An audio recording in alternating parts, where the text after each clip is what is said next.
নমস্কার বন্ধুরা, মামুনির রান্নাঘরে আবারও আপনাদেরকে অনেক অনেক স্বাগত। আজকের রেসিপি নিয়ে চলে এসেছি গরমের জন্য ঘিমে শাক দিয়ে পুকুরের চুনো মাছ আর ঘিমে শাক বেগুন দিয়ে একটা দুর্দান্ত স্বাদের রেসিপি। আপনারা পুরো ভিডিওটা দেখতে থাকুন, আশা করছি আপনাদের ভালো লাগবে। চলুন তাহলে মাছটা কেটে নিই। প্রথমে আমি দেখুন বন্ধুরা, এই চুনো মাছগুলো নিয়ে নিয়েছি, ঘিমে শাক দিয়ে রান্না করব বেগুন দিয়ে। এই সময় গরমের সময় এই মৌটি চুনো কিংবা পুঁটি মাছ খেতে দারুণ লাগে। এটা দিয়ে আজ রেসিপি করে দেখাবো। আর এই ছোট মাছটার মলা বানাবো। এই আমি চুনো মাছগুলো কেটে নেব। এই চুনো মাছ মাটিতে ফেলে কাটলে ভালো কাটা যায় আর কি। এর শুধু পেটটা টিপে নেব এই চুনো মাছগুলো, তারপর সানে ঘষলেই এর আঁশ উঠে যাবে।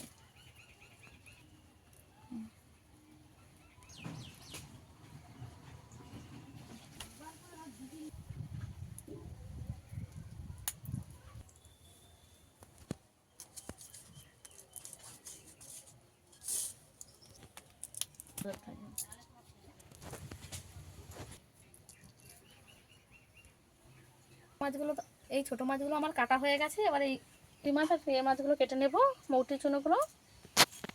এগুলো বটি দিয়ে কাটতে হবে, এগুলো হাত দিয়ে কাটলে হবে না, একটু বড় বড় সাইজের আছে, আর এগুলো বটি দিয়ে কেটে নেব। এই গলার কাছটা কেটে আর এইভাবে টিপে দিলে বেরিয়ে যাবে।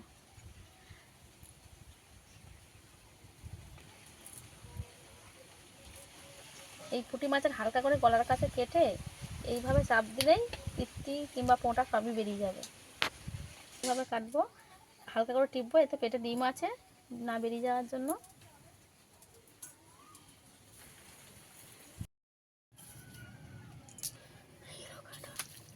সব মাছ আমার কাটা হয়ে গেছে। এবার ধুয়ে নিয়ে ফিরে আসছি রান্নার কাছে। নিয়ে ফিরে এসেছি, লবণ হলুদ মাখিয়ে নেব। আদা নিয়ে আসুন। লবণ হলুদ ভালো করে মাছটাতে মেখে নেব।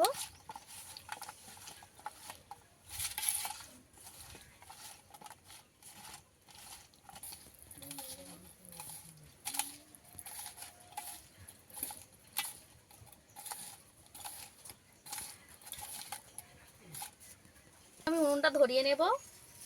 কড়া গরম হয়ে গেছে, দিয়ে দেব তেল।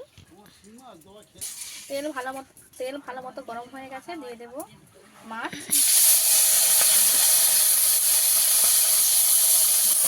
এই মৌটি মাছ আর পুঁটি মাছগুলো তেল ভালোভাবে গরম হলে তবেই দিতে হবে, নইলে লেগে যাবে।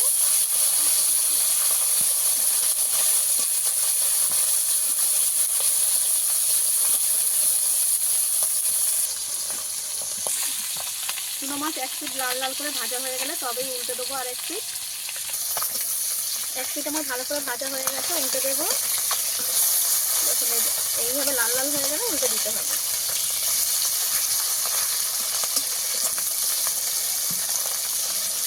আমি বেগুনটা কেটে নিয়েছি, আলু এরকম সরু সরু করে কেটে নিয়েছি, আর ঘিমে শাকটাও পরিষ্কার করে ধুয়ে নিয়েছি। আবারও এক পিঠ মাছগুলোকে উল্টে দেবো, একটু মজমচে করে এই মাছগুলোকে ভেজে নিতে হবে।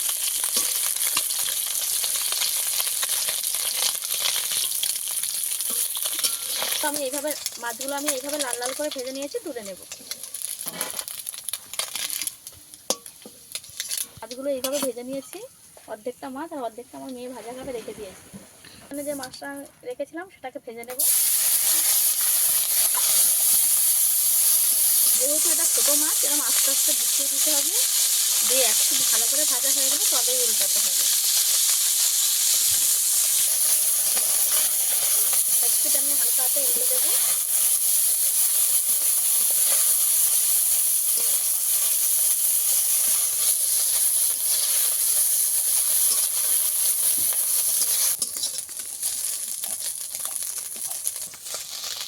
এই মাছটাকেও আমি ভালো করে ভেজে নিয়েছি। এই ছোটো মাছটাকে মলা করার জন্য একটাও মাছ কিন্তু আমার ভেঙে যায়নি, একদম গোটা গোটা আছে। এইভাবে ভেজে নিয়েছি, তুলে নেব।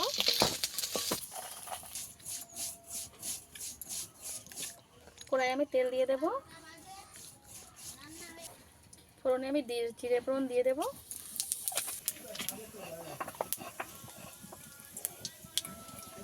আগে থেকে বেছে ধুয়ে রাখা ঘিমে শাকটা আমি ভালো করে একদম ভেজে নেব। ডিমের শাক ভালো করে না ভেজে নিলে তেতো লাগবে। ডিমের শাকটা একটু ভালো করে ভেজে নিলে একটু তেতোটাও কমে যাবে আর গন্ধটাও চলে যাবে। ওই জন্য একটু ভালো করে ভেজে নিতে হবে।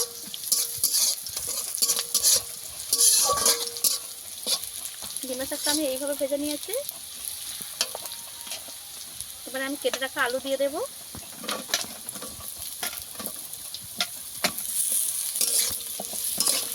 আবারও আলু আর ডিমের শাক একসঙ্গে একটু ভেজে নেব।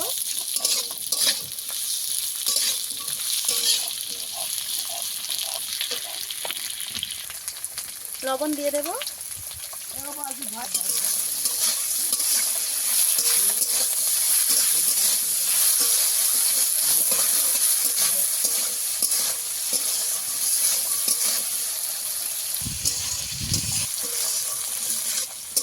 আলুটাও আর ডিমের শাকটাও ভালোভাবে ভাজা হয়ে গেছে। এবারে দিয়ে দেবো বেগুন, আগে থেকে কেটে রাখা বেগুন।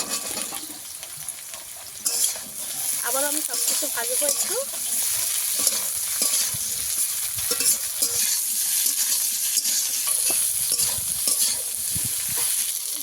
আদা বাটা দিয়ে দেবো, অল্প করে একটু আদা বাটা দিতে হবে।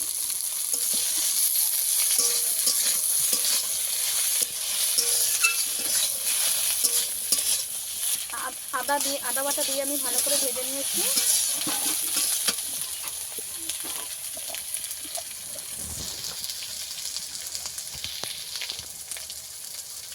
হলুদ গুঁড়ো,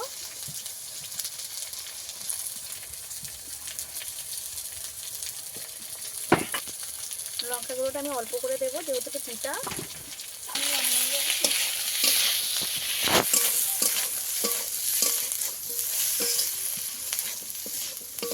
একটু জল দেবো।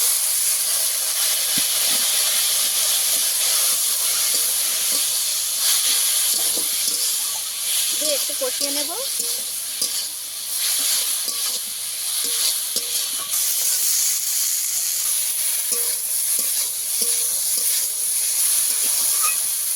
বেগুন আর ডিমের শাক একসঙ্গে আমি ভালো করে ভেজে নিয়েছি। এবারে জল দিয়ে দেবো।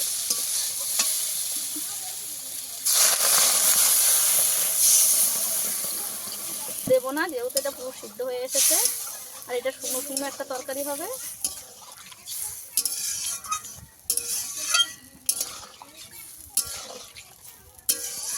এই পর্যায়ে আমি সর্ষে বাটা দিয়ে দেবো। তিতোর ঝোল ভালো করে ফুটে গেছে। এবারে ভেজে রাখা মাছগুলো দিয়ে দেবো, পুঁটি মাছ আর মৌটি মাছ।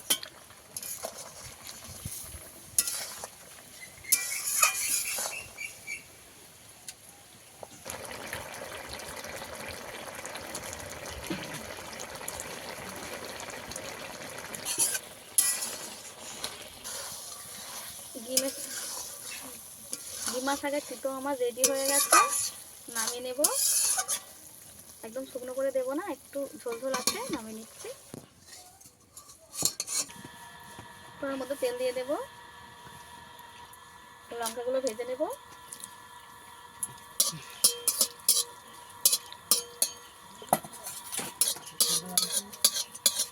লঙ্কা ভাজা হয়ে গেছে, মোলার জন্য তুলে নেব।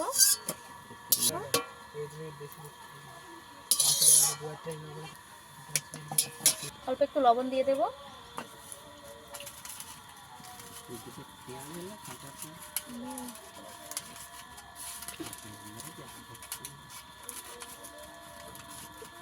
এই মলাটা আমি পেঁয়াজ ছাড়াই করব, আপনারা যেখানে দিয়ে দিতে পারেন। মাখিয়ে নিতে হবে, একটু সাবধানে মাখাতে হবে যেহেতু যাতে ছোটো মাছ হাতে কাঁটা ফুটে যাওয়ার সম্ভাবনা থাকে। এতে বেশি লবণ দিলেও হবে না, মাছ ভাজার সময় তো লবণ আমরা দিয়েই ভাজি। অল্প করে সরষের তেল কাঁচা দিয়ে দেব।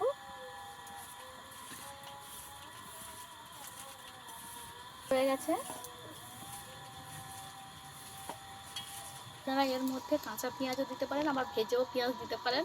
আমরা পেঁয়াজ খাবো না তাই পেঁয়াজ দিইনি।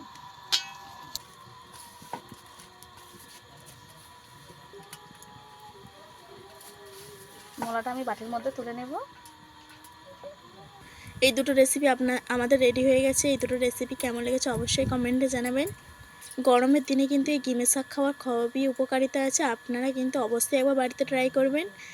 এইভাবে গিমের শাকের মাছ দিয়ে রান্না করলে খেতে দুর্দান্ত লাগে। যদি আমাদের রেসিপিগুলো আপনাদের ভালো লেগে থাকে আমার পাশে থাকবে, আমাকে সাপোর্ট করবে। এরকম নিত্য নতুন ভিডিও পাওয়ার জন্য আমার চ্যানেলটিকে সাবস্ক্রাইব করে পাশে বেল আইকনটা অবশ্যই প্রেস করে দেবেন, যাতে নেক্সটে কোনো ভিডিও আপলোড করলে সবার আগে আপনাদের কাছে পৌঁছে যায়। তার সঙ্গে লাইক কমেন্ট শেয়ার করতে কিন্তু একদমই ভুলবেন না। আজকে এই পর্যন্ত, দেখা হচ্ছে অন্য কোনো নতুন ভিডিও নিয়ে। ততক্ষণ ভালো থাকবেন, সুস্থ থাকবেন।